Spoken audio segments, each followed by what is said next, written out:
Lux presents Hollywood. The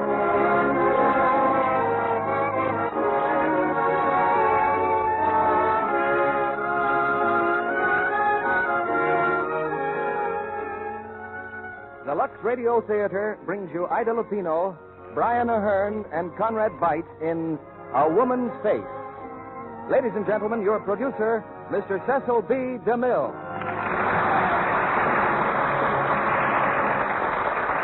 Greetings from Hollywood, ladies and gentlemen.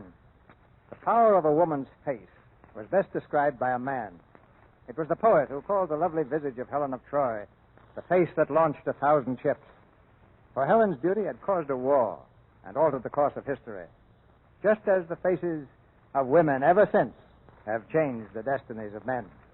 You'll hear a story about another such woman tonight, finally acted by Brian Aherne, Ida Lupino, and Conrad Veidt. Metro-Goldwyn-Mayer's powerful screenplay, A Woman's Face. The course of a man's or a woman's life is determined by strange things, like the facial scar which has warped the soul of the woman in tonight's play. But the story of her regeneration is stranger still. I think it's a kind of drama which will thrill every one of you, and that's a big order, for I'm constantly amazed at the far corners into which Lux Flakes reaches to bring this audience together every Monday night under one roof. For instance, here's a letter from a lonely corner of the Great Western Desert. A lady writes, "You can't know how much the Lux Radio Theater means to us out here. My husband works in a tungsten mine in the desert. And since that's a war metal, everyone is working very hard. You are just about the only contact with the theater we have, because our nearest town is 60 miles away, and the road isn't very good. Naturally, our trips to town, we stock up on the things we need. So when we buy Lux Flakes, we get enough at once to cause quite a snowstorm in this desert if they should ever get loose. Thanks again for your plays and for your fine product. We salute this family and millions of others who are doing their part without benefit or fanfare." Certain time comes now for A Woman's Face. And here's Act One, starring Ida Lupino as Anna Holm and Brian Aherne as Dr. Sager. Conrad Veidt, who is making the Metro-Goldwyn-Mayer picture Above Suspicion, will play Torsten Baring. The Royal Swedish Court of Stockholm Criminal Division is now in session. The case of the Crown versus Anna Holm. The charge, murder.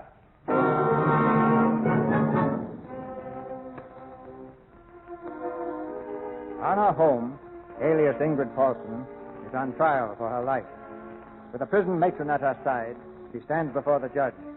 She's dressed in deep black, her face hidden by a heavy veil. A man has been killed.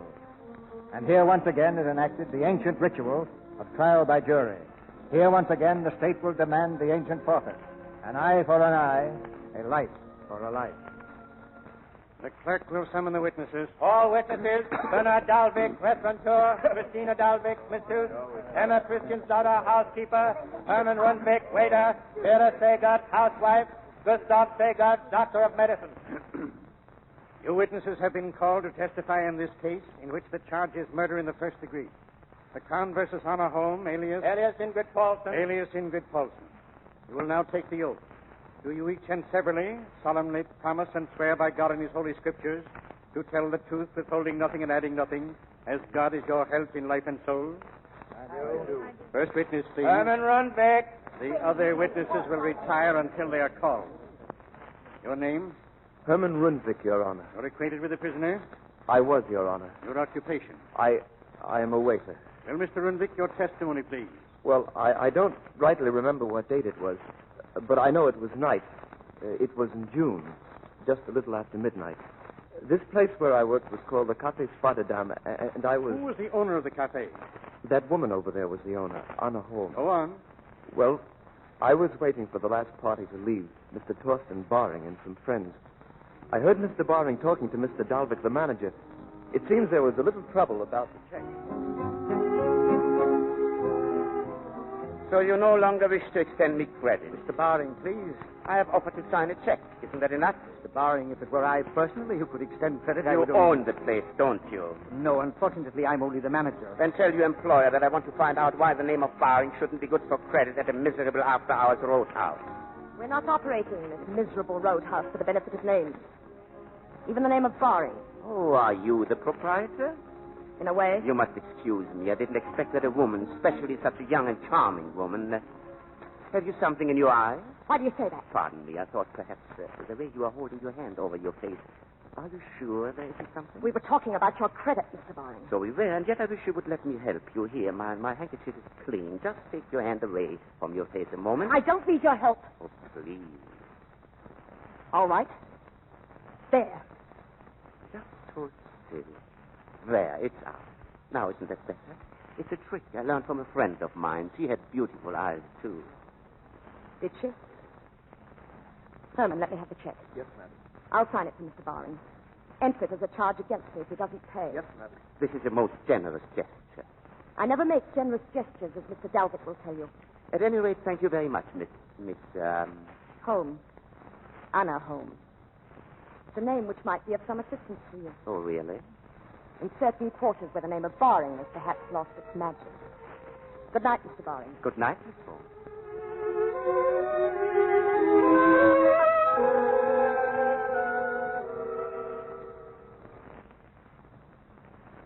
Is that all you can testify as to the defendant's behavior that night? That is all, Your Honor. She signed a check for Mr. Barring, and he left. In your own opinion, why did Anna Holm make this gesture? It was very obvious to us, Your Honor.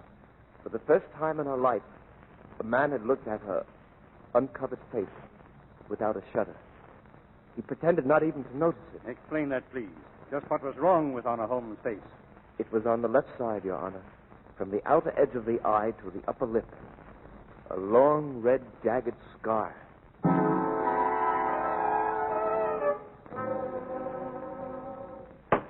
Next witness, Bernard Dalvick.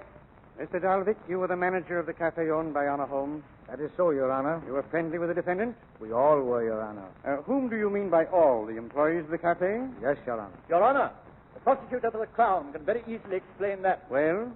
The Crown will prove, Your Honor, that the cafe was really just a blind for their activities. Bernard Dalvick, Christina Dalvick, Anna Holm, and the waiter Rundvik were engaged as a unit in the very profitable occupation of blackmail. The Crown will have the opportunity of proving that later. Mr. Dalvick, what was the relationship of the prisoner and the man Torsten Barring? Well, sir, we might refer to the relationship as romantic. Anna had never known love before. She became almost gay. She bought new clothes. One afternoon, shortly after, she came to our office in the city. She'd been outside. Good afternoon, Anna. We've been waiting for you. I've been shopping. Oh, my dear, what a becoming hat. Beautiful, Anna. A whip of spring. I know you dear, sweet people are lying. But even the moths were set up with my other hat. Oh, my dear, you never look prettier, never. That's enough, Christina. What's on this afternoon? Dr. Saget is coming. The woman who wants her letters back? Say, You see her, Dalvick, and get a good price. don't I always? If you need me, I'll be in my office, but I imagine you can... What's the matter, Anna? Who put this here? Who put a mirror on my wall? Why, Anna, we... How dare you? Haven't I forbidden the mirror ever to be hung in this place? Haven't I? Anna, we you were only... dirty, foul, loathsome swine! Anna! Now get out! Get out, both of you! Dalvick, Anna, not so much noise. She's here. She's just outside. Who is? Mrs. Dr. Saget. She's very pretty. Beautiful. Dalvick, go and talk to her. Of course, Anna, but I... Did you hear me? Yes, Anna. Good afternoon, Mrs. Saget. How do you do? My masseuse directed me here. She implied you might understand my particular problem. Yes? I don't quite know how to begin. Possibly I may assist you. Are you married? I'm very happily married. My husband is a saint. Oh, to be sure. But you see, some letters of mine were stolen. Some letter to your husband? No. Ah. Oh, he's so stupid. Your husband, Mrs. Saget? No, my friend. The one I wrote the letters to. He lost them. Now some stranger keeps telephoning me about them. Why should he do that? He wants 5,000 kroner. Why, that's out-and-out blackmail. But what shall I do? I haven't 5,000 kroner. My poor dear woman, perhaps I can help you. I have an acquaintance who might contact this blackmailer and perhaps, in view of the circumstances, ask for a reduction. Oh, thank you. Excuse me, my secretary wishes to see me. I'll be back directly. Well, Anna? I've been listening to you. Reduction, you fool. Now, Anna, a little milk of human kindness. Shut up. I want 10,000 kroner from that woman. 10? You said 5. I want 10. What's the extra 5 for, Anna? Because she's pretty. The extra 5's for me. You mean you won't divide? I mean just that. I take 7,000 kroner for myself, and I want it tonight. Make an appointment for me to see her at her home. Anna, what's happened to you? She's in love with Torsten Barling. She wants evening gowns and furs and perfume. Listen, Anna, love is a beautiful thing, but You'll do as I say, or I'll do it alone. 10,000 kroner. Tonight.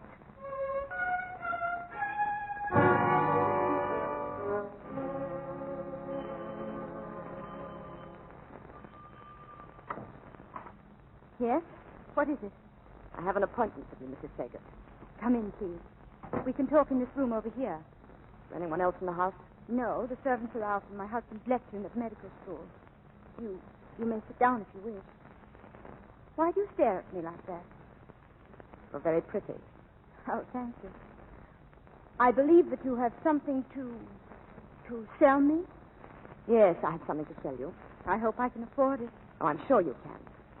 The price is 10,000 kroner. 10,000, but you can't. This afternoon he said 5. This afternoon he was mistaken. You have jewelry worth much more. You wouldn't take my jewelry. It's from my husband, and I love him more than anything in the world. That isn't the way you described him in these letters to Eric. Give me those letters. Get that. Give them to me. Do I have to shoot you to make you understand? Sit down. Such silly letters. Such childish writing. Such cheap. You call these love letters? You ever read any real love letters? George Sand, Keats, Browning? Do you know anything about love in that miserable soul of yours that dribbles itself into these letters? Can you imagine loving a man so greatly, so completely, that you'd give everything you have just to be near him? Just to have him near you? Well, that's love as I know it. As you know it. You love it. You love it. Shut up! I'll take that necklace. Now give me the rest of your jewels. And don't try any tricks. Still one more letter in the safe. Hurry. Very well. Listen. Vera. It's Gustav. Your husband? Oh, Vera, I'm back. Go into the library. There's a window facing the street. Please. I'll come again tomorrow. Quickly, please. Vera, are you home? Yes, dear, I'm here. Oh, well, I wasn't as late as I expected to be, was I? No. I'm glad you're home, Gustav. Oh, what's the matter? You look pale. What in the... What was that? I don't know. It came from the library. I'll take a look. No, Gustav. Ah, what have we got here? A visitor, eh? Now, don't move, please. I can't. Gustav, what is it? It's a visitor. Evidently trying to get out of the window. Unfortunately, the table was in the way. Vera, turn on the lamp. Oh, she's been hurt. She must have fallen. Hey, what's that in her hand? Isn't that your necklace, Vera? Yes, yes, it is. I'll take that, please. You found it on the street, I suppose. Came in the window to return it. Stand up. I can't. Oh, you can't, eh? Well, perhaps the police will help you. Now, call them, Vera. Oh. What is it? My ankle. No, we'll take care of it. Vera, I asked you to call the police. Yes. Yes, why don't you? Gustav, darling. Darling, would you laugh at me if... Oh, she seems so miserable, and we're so happy together, you and I. Couldn't we let her go? Oh, really, Vera? You get quite sentimental at times. Maybe it's because next week is our anniversary. Oh, splendid. Shall I give her the necklace, too? Oh, well, let's fix up the ankle first. I'll get the bandages, darling. Oh, and bring some tape. If I do let her go, you can thank her. Bless her dear sweetheart. Now, try to get up. Yep. There we are. Now, just sit down there for a minute. We'll need a little light. That's better. Now, then, if you'll place your foot... Hello. What's the matter with your face? Stop looking at me. Take your hand away. Mind your business. Take it away. Aha. When did this happen? I said mind your business. My dear young woman, this is my business. Be ashamed to send a scar like that to jail. Wouldn't matter. I've served 22 years already. No. Where? Wherever I am. 22 years, eh? You must have been just a child then when it happened. A rather beautiful child, I should imagine. Isn't it a pity? Now the little girl is just a thief. Yes, it is a pity. And do you want to know something? You're not as tough as you seem to be. No, of course not, Dr. Sager. Should we talk about love and poetry? The bandages, Gustav? Oh, thank you. Get my book for me, will you, Vera? That is over there on the desk. Yes, Gustav. Well, Vera, This young lady is interested in love. As who isn't? Now, look. Here's a man you ought to meet. Splendid chap. Now, take a good look at that picture and notice particularly that most of the skin is torn from his face. Not very pretty, is it? Now, we'll turn the page, and that's the same man. Although you wouldn't know it unless I told you. See, there's not a mark, not a blemish. I did that job in the hospital last March. Here, this girl. She's my particular pride and joy. She had a horrible scar on her face. Almost as bad as yours. I've had enough of this. Either let me go or call the police. No, not just yet, please. Vera, look at her face. Gustav. Look at it. You know, Vera, there's one man in Europe could fix that. No, Gustav. Oh, not you. Nothing like having your wife's complete confidence. You couldn't. You couldn't fix this. Well, I bow to the superior judgment of you two experts. Don't joke. I don't. Won't be any joke for you neither. I warn you now, it'll mean pain, agony, weeks, months of it, and perhaps a failure. Perhaps leaving you worse off. Worse off? Than what? You know, I might. I just might. So that someone could look at me. So that I could look back and see in his eyes something besides horror. Gustav, listen to me, please. Please, Gustav, you mustn't do it. You mustn't.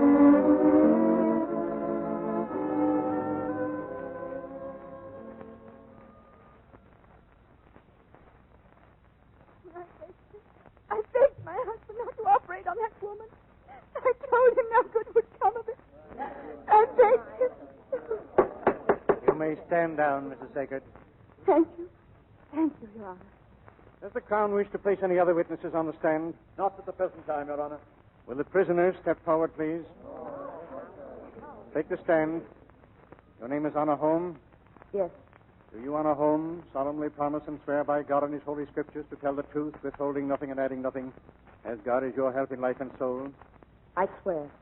In your examination before the police, you were unusually frank. I trust you will speak with similar honesty here. Tell your story, if you please. I was born in the North. We were very poor. My father was a brilliant man, but he drank constantly.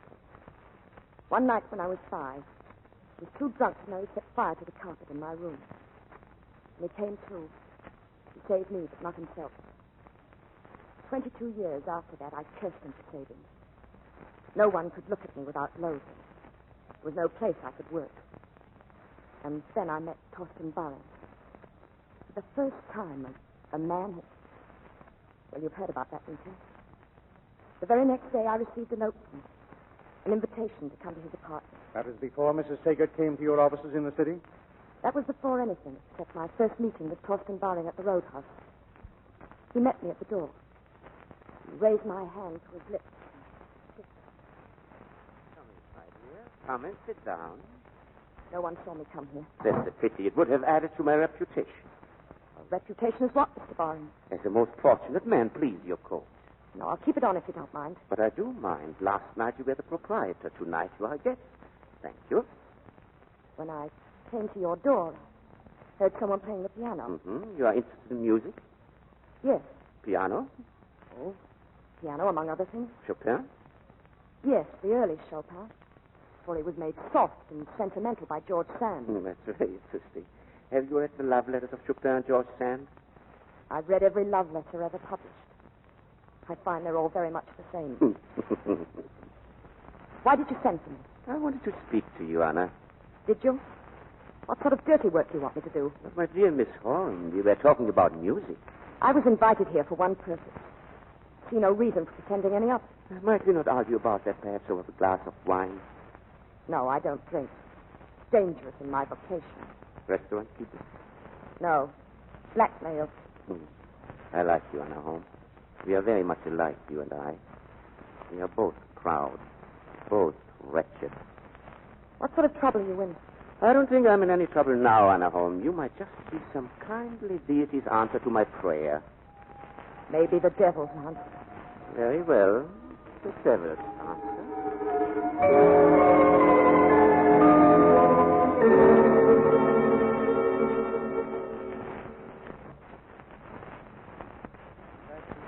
beginning of your friendship with Thorsten Baring? Yes. Your Honor, I protest at attaching the sacred name of friendship to this relationship. You were madly, insanely infatuated with this man, weren't you? I loved him. Love. He owned you, body and soul. No. Tell me this. You submitted to an operation on your face, didn't you? Yes.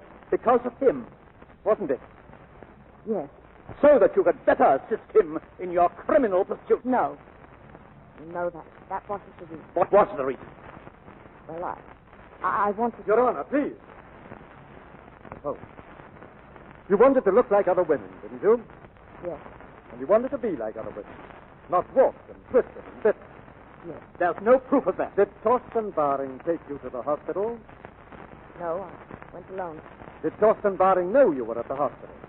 I was alone. Nobody knew. Anna Holm, tell the court, please, how many operations did you submit to? Answer, please. How many operations did you submit to in the hope that the scar which you bore from childhood might be erased? There were 12 operations. One every month. For a year.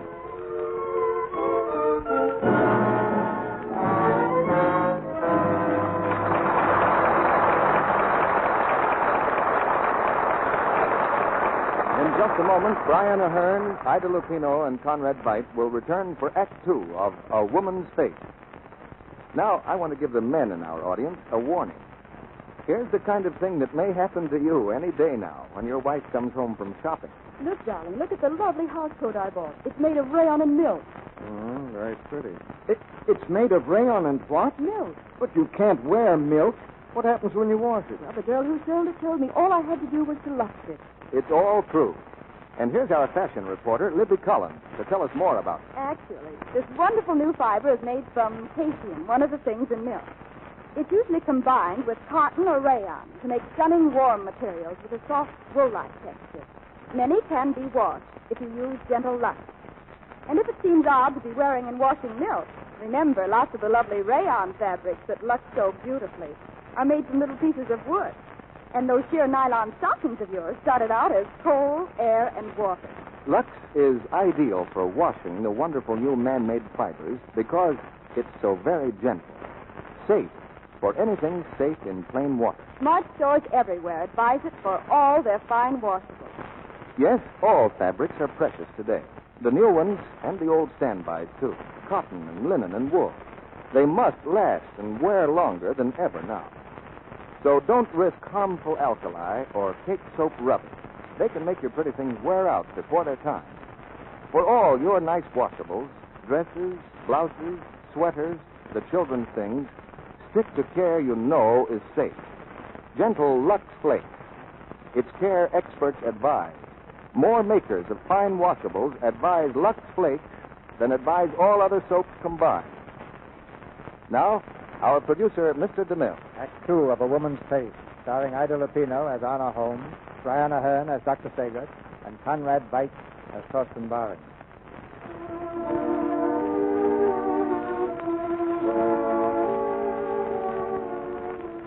Anna Holm, alias Ingrid Paulson, continues her story. On the witness stand, her face still heavily veiled, she tells the court of the pain and suffering she endured. 12 operations in 12 months, hoping to be rid of the jagged scar which has tortured her soul since childhood. Since I entered the hospital, I'd never seen my face in the mirror. There were always bandages across my cheeks and my eyes. And then one day, I knew the time had come. The day that would mean failure or success. The day the bandages were to be removed. For the last time. Good morning, Holmes. Good morning. Well, how do you feel? It is today, isn't it? Yes. Nurse, to stand by, will you? I'm going to remove the dressing. Yes, Doctor. Wait. If it isn't a success, I want you to know that I... Don't spoil it. Don't spoil that. Holmes, since the first day I met you, you've presented to me a perfect picture of the most ruthless, cold-blooded creature I've ever met. It's been a picture which has fascinated me, but now, unless I miss my guess, you were about to say something sentimental. Something about gratitude and so forth. Well, don't. All right. No, as I was about to say, I unveil my Galatea. Or my Frankenstein. Let's get it over with, please. I tell you frankly, Miss Holmes, I'm a bit worried. Worried? Why? Well, if this operation's a success, I've created a monster. A beautiful face and no heart. A distinction, I suppose. For all other women with beautiful faces. Well, we'll remove the bandages now. Don't move.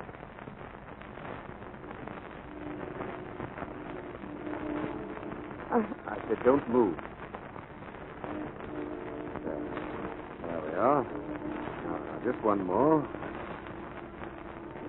Now. Well? Interesting. What is it? Well, why don't you tell me? Is it still there? Oh, please, tell me. I'll let you see for yourself. Nurse, give Miss Holm a mirror, please.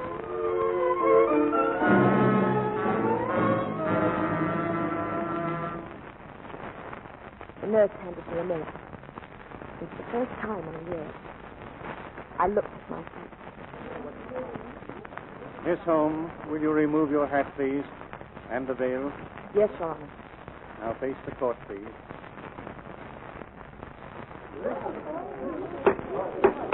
It is evident that the operation was successful. There isn't a mark on your face now. No, Your Honor. Miss Holmes, will you tell the court exactly how you felt when you realized the scar was gone? Well, I felt... It's hard to... It was like being reborn, wasn't it? Yes, sir. I left the hospital a new person. A new person? Not quite, Miss Holmes. If the prosecution will give me time. The prosecution wants to know if it isn't true that Miss Holm, upon leaving the hospital, went at once to see Torsten Baring. Yes, I did. Yes. Go on, please. I went to his apartment. I hadn't called or written to him for a year. Oh, not really, after this long silence. Well, I've been in Switzerland. Am I welcome? Brought these flowers. Even without the flowers, you would be welcome. Sit down, my dear. You know, you were the first person to ever bring me flowers. Now we are even. The account is closed. That what you'd wish? I wouldn't blame you. Well, I hadn't expected that my partner would be quite such a silent one, but there must have been some very good reason for your not writing. Yes. Matter of fact, there was. Will you take my hat, please? Mm-hmm. It seems a little unfair to... Well, what's the matter? Did you look at me like that? I just see a thing. Turn this way. Let me see you. Yes, your eyes are even more beautiful than they were before. I'm very happy, my dear. I can't tell you. Here, sit down, please. This comes from music. Whenever I'm very happy or very sad, I must have music. Tell me, why didn't you write from Switzerland? The operation hadn't been a success. I was going to disappear anyway. What's that you're playing? Oh, an old weaving song. I heard it first up at my dear uncle's estate at Fossa. It's nice. So is my dear uncle. Is he very rich? Oh, very, and quite old. I see. He gets it when he dies. Oh, there, my dear, you present an extremely interesting problem. My uncle has a grandson, aged 5, a charming little brat, rather frail. If that child lives, he inherits everything. And if he doesn't live? If he doesn't live... My dear girl, whatever are you thinking of? I only ask. What if the child doesn't live? Well, then I would inherit it, of course. Here, let me show you some pictures of the estate. This is the house, and these are the waterfalls nearby. Very high, very swift, very dangerous. And there's a little passenger car that travels across the falls on a cable. The little boy is very fond of riding in the car. If his governess should ever be careless, let go of his hand, it would be too bad. By the way, I had a letter from my uncle inviting me up there. He also asked me to recommend a new governess for the boy. You don't know anybody, do you, Anna? No. Are you sure? It would pay very well and make me very happy. No. Yes, partner. You would make a beautiful governess.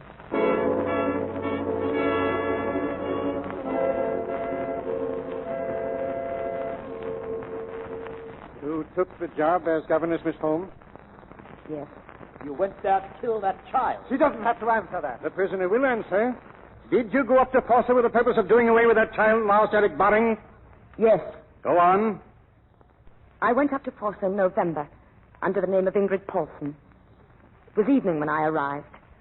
Torsten Baring's uncle took me up at once to see the child. It was already in bed.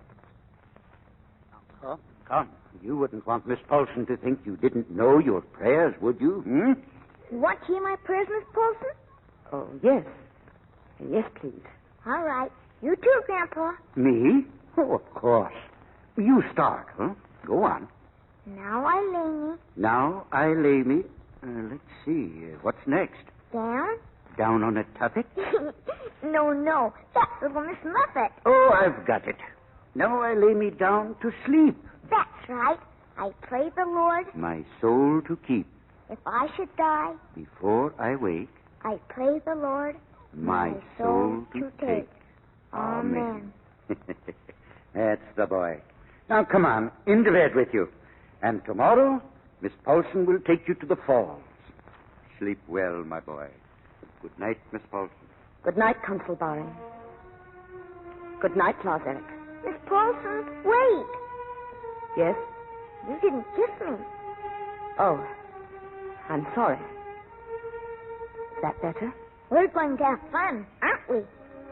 Good night, Lars Erik. Good night, Miss Paulsen. Pleasant dreams. Pleasant dreams.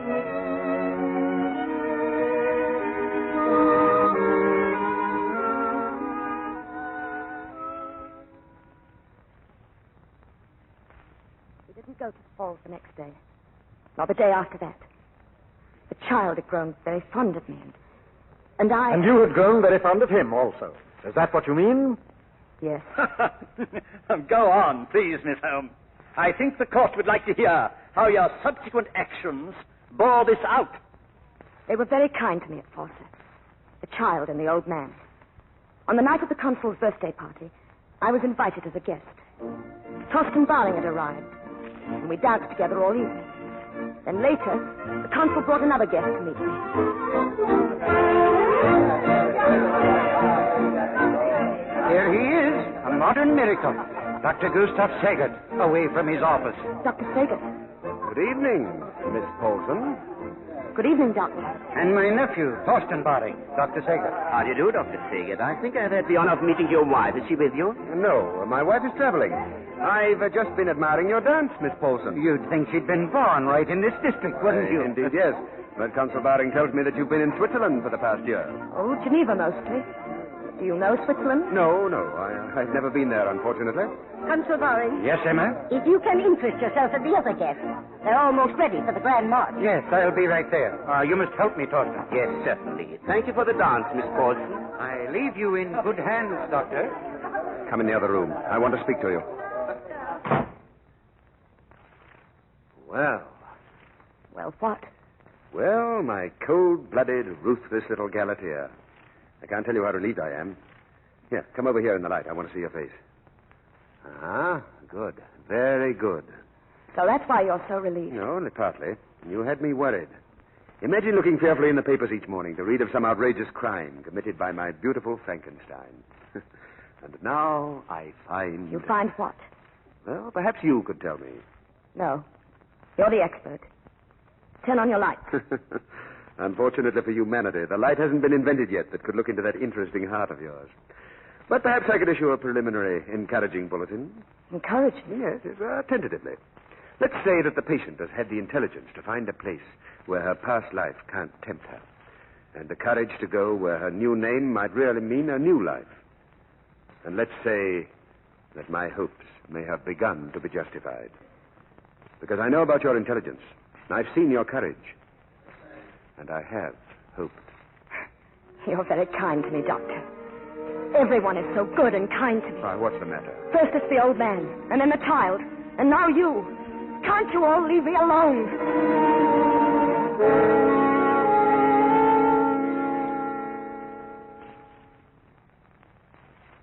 The next day, the child was burned.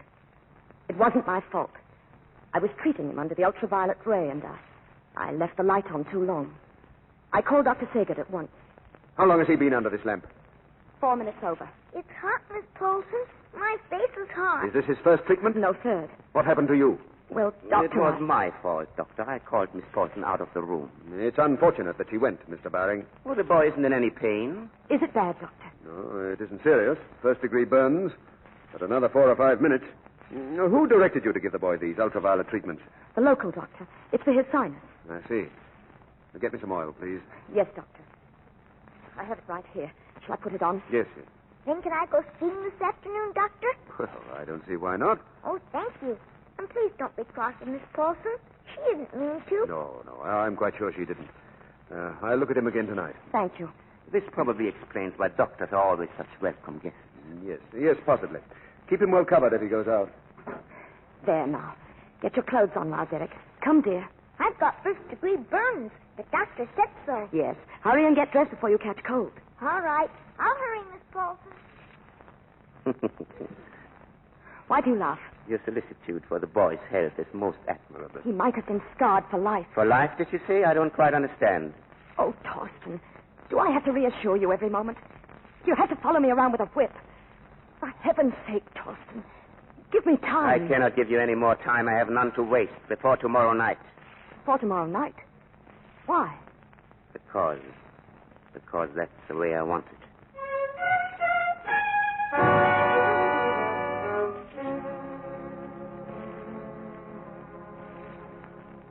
Miss Holm, what did Torsten Baring mean? He wanted me to. He wanted you to kill the child. He gave you until the next evening to do it, and you agreed. Yes. But I tried to argue with him. I couldn't. Why not? Well, I thought I was in love with him. But it wasn't love, I realize now. But it was the only thing I'd ever known. The witness will stand down. Stand down, please. Clerk, Yes, Your Honor. call Dr. Gustav Segert.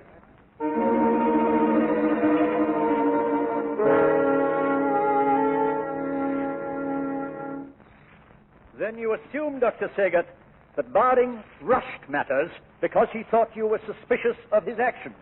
Well, let us say that he was suspicious of me. I didn't like him, I'll admit that, but I had no real grounds for suspicion.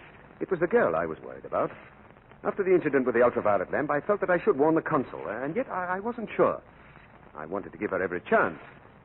But that afternoon, while I was skiing, I happened to come home by way of the fall. Were you alone? Yes, I was looking for Miss Holm. Why? I wanted to talk the whole thing over with her. Did you see her that afternoon? Yes. I saw her in the passenger car that traveled across the falls. Go on. The child was with her. I could see them very plainly through my binoculars. She was sitting in the car, very still and very straight. The child was standing on the seat beside her, leaning over the edge and looking down at the falls. How high was this car? Oh, about 1,000 feet, I should say. They were moving very slowly, almost over the center of the falls.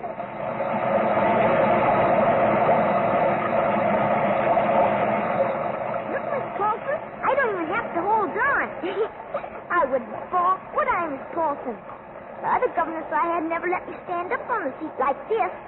She always made me hold her hand. But I'm not afraid. Are you afraid, Miss Paulson? Look, Miss Paulson, I can lean way over the side, see? See, Miss Paulson? Look at me, look. No, give me your hand. Miss Paulson. Give me your hand, you hear? Give me your hand. Now hold on to me. Hold on tight now, Derek. Hold on tight.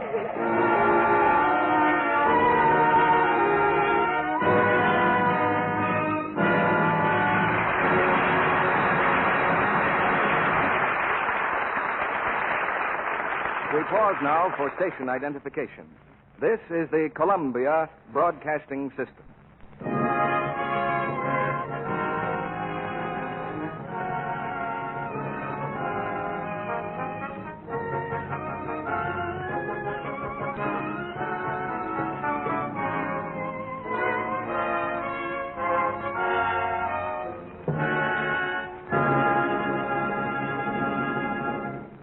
We'll hear Act 3 of A Woman's Face, starring Brian Aherne, Ida Lupino, and Conrad Veidt, after a brief intermission.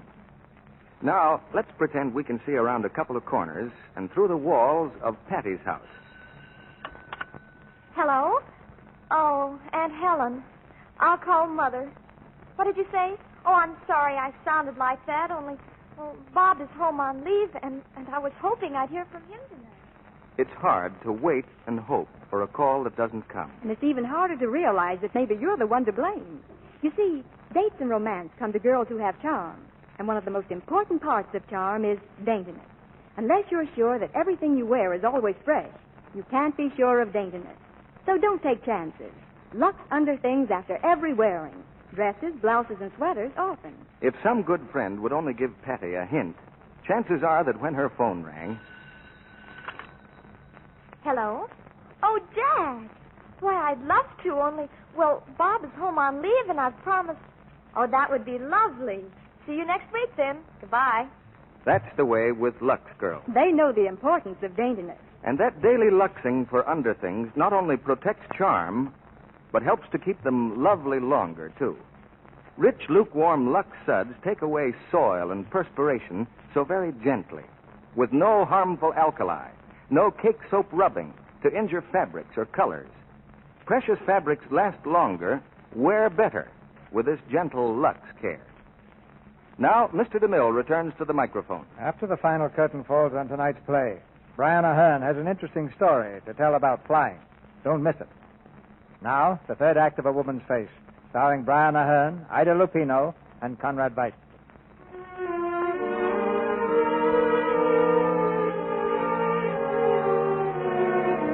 Dr. Gustav Sagert is still on the witness stand. In a quiet voice, he gives his testimony. The testimony which will decide whether Anna Holm shall live or die. Then I saw her take the child in her arms, holding onto him tightly until the car had crossed over the falls. Did you inform Consul Baring of what you had seen? No. Why not? Well, I saw no reason. I was ashamed of my suspicions, and I felt that the danger to the child was only my imagination. I see. Your Honor, may I interrupt this testimony? You say you are a scientist, sir. I am a doctor, yes. And a doctor deals with facts, not with emotions. Isn't that true? Yes, so far as possible. So far as possible. Tell me this fact, Dr. Sagert. When you saw the prisoner in the car reach for the child, did she of her own free will decide not to kill the child? Or did she refrain from that act because she was aware that you were watching? You have heard my testimony? Yes. And I ask that it be stricken from the record. On what grounds? On the grounds that this scientist's vision is so obscured by emotion as to make any of his so-called facts completely unreliable. What emotion, please? The emotion of love. This witness, a married man, is in love with a prisoner. Dr. Sagert, you have the right to deny this charge. I have no reason to deny the charge. Recall the defendant, Anna Holm. One moment, please, Your Honor. You're a married man, Dr. Sagert. Yes? In love with another woman. Yes. Is it true that before you fell in love, you had discovered grounds for divorce against your wife? It is true. That is all. Thank you.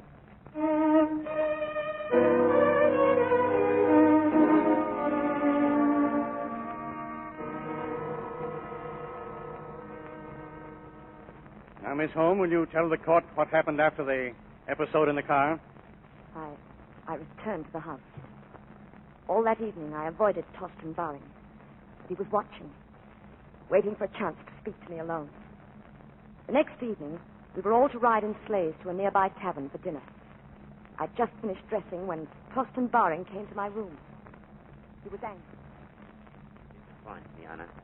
I thought you were something different, something strong, rare, something above a stupid, ugly, commonplace world. Oh, Torsten, I'm a woman. You fool, you coward. Do you want to sink back into the mob, into a dull, safe mediocrity? Is that what you want, safety? Is that what happens when the scar is healed? That one gets fat and forgets?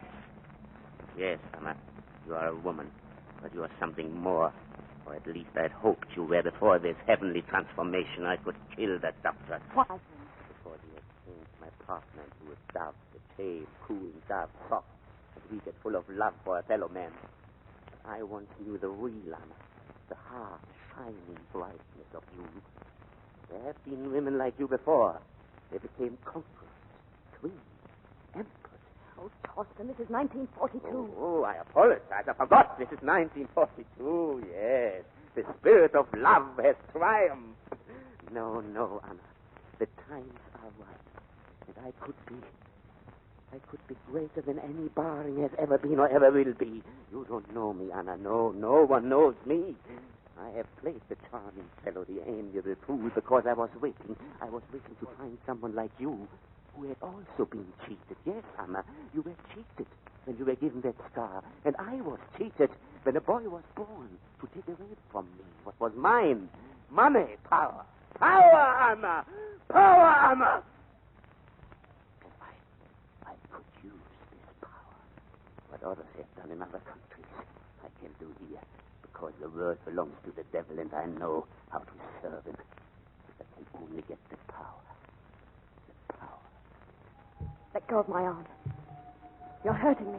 Am I? Forgive me. I hope I won't have to hurt you again.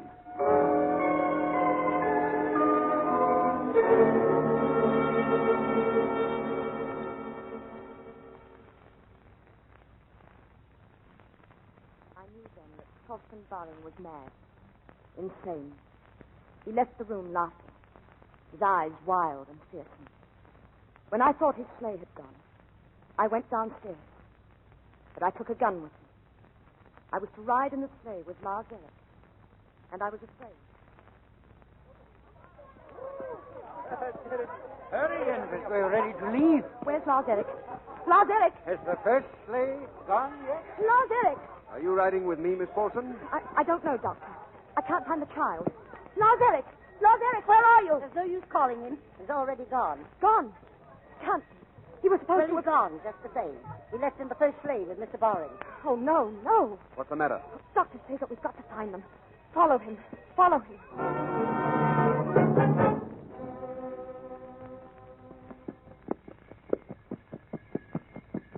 Hurry, Doctor. Faster, please, faster. The boy with him? Yes, I can see him. They're going towards the falls. He must be drunk to travel at this speed. He'll turn himself over. He isn't drunk. He's insane. I found out this afternoon. Insane? He's going to kill the child. That's why he's going to the falls. Oh, can't you go any faster? You're gaining on him. If he reaches the falls before we do... Hold on. Don't stand up. He knows we're following him. He's looking back. Thorsten! How far is it to the edge of the falls? I don't know. Less than a mile from the house. I think we're almost there now. I'll come up alongside him. Turn him into the snowbank. You can't. He's at the edge of the road. You'll go over the cliff. Thorsten! Stop! Stop, We're almost Thorsten! up to him. If only I can get on the right side of him. There's one way to stop him. Pull up as close as you can. What are you going to do? As close as you can. Hurry. Don't lean out like that. What are you... What's that? Is that a gun you have? Yes. Thorsten! Thorsten, do you hear me? Stop the sleigh! Stop! Put that gun away, you little fool. Thorsten! Sit down. Thorsten! I'm warning you. I'll kill you if you don't stop. I'll kill you, Thorsten. Anna! I told him I'd kill him. I told him. I warned him.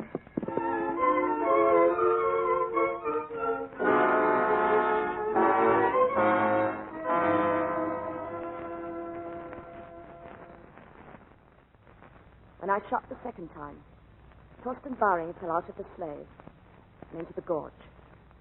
The sleigh came to a stop near the edge of the falls, and the child was safe. I knew what I was doing. I knew there was a chance that both of them would be killed. But I fired the shot. It was the only thing I could do.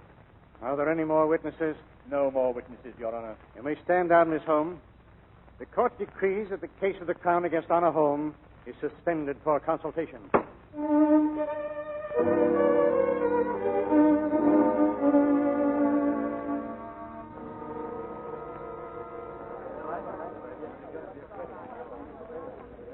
Dr. Saget, will you come with me, please? Miss Holm would like to speak to you. Thank you for coming. You wanted to see me? Yes, I wanted to ask Stewart if you meant what you said. On the witness stand? I must have meant it. I was under oath. God is my help in life and soul. God is your help. You'll need it. Will I? Where's your mind, Doctor? Why don't you go now while you still have a chance? Go. Run. Don't look back. Why must I go? You couldn't love me. You don't think for a moment I've changed from what I was? No, not changed. No, of course not. I'm ruthless. Cold-blooded. You told me what I was. That wasn't you, Anna. It never has been you. That's why I told the truth. I am in love with you. Well, nothing you can do about it. Ask you to marry me. No. No, you mustn't. You hear? Why not? Because I want so much to be happy. I want to have a home and children. I want to belong to the human race. Oh, I want to belong. Judge will see you now. Get his verdict. Goodbye. Will you come with me? Will you stand beside me? And he tells me. I'll be there, darling. Don't you worry. Judge is waiting, Miss Holm. I'm ready.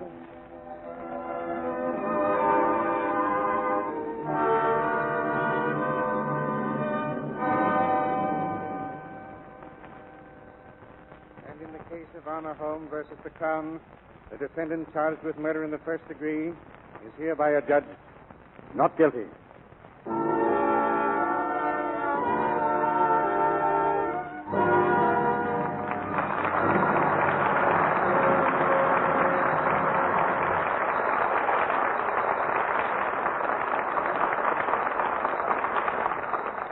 Before our stars return for a curtain call, here's an amusing thing I read the other day.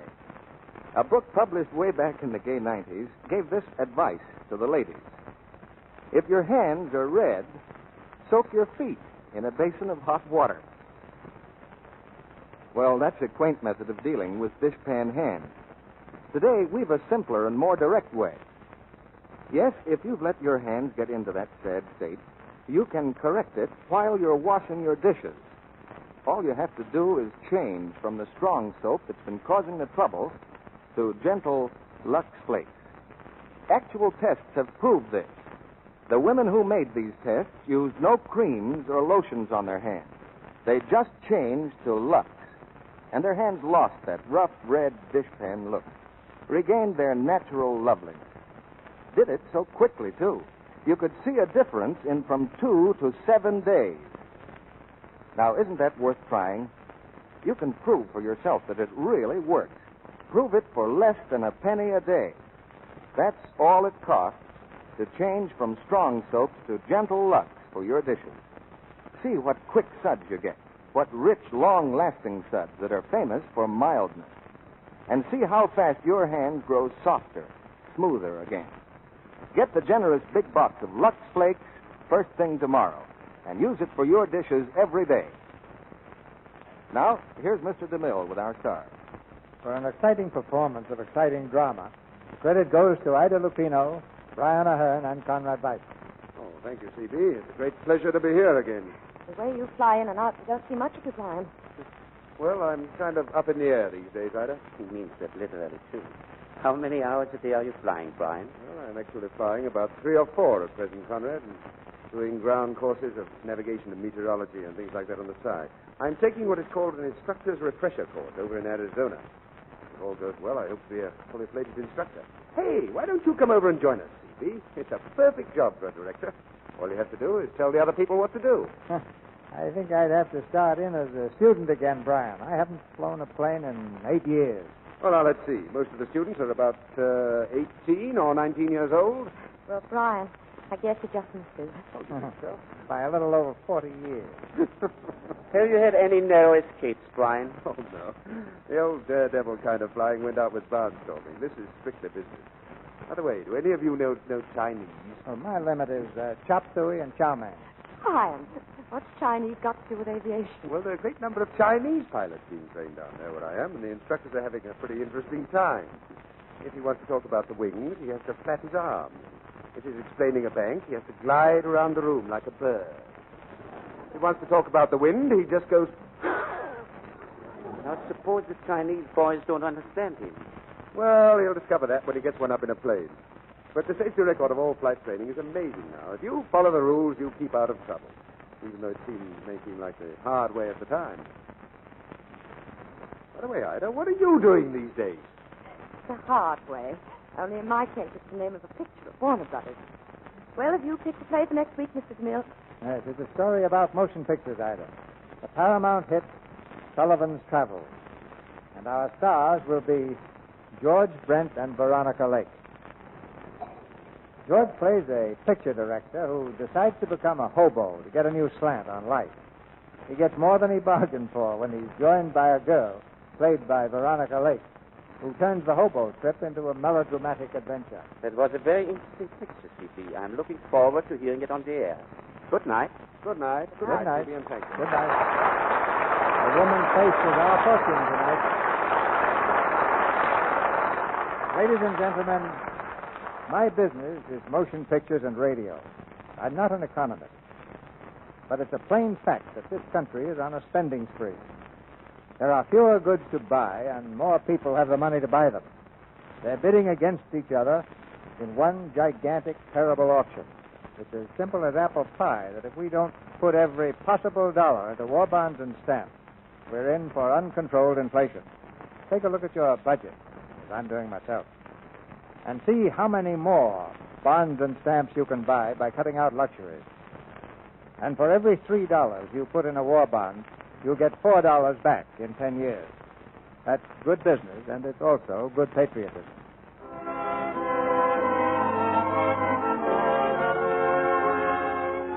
Our sponsors, the makers of Lux Flakes, join me in inviting you to be with us again next Monday night when the Lux Radio Theater presents Veronica Lake and George Brent in Sullivan's Travels.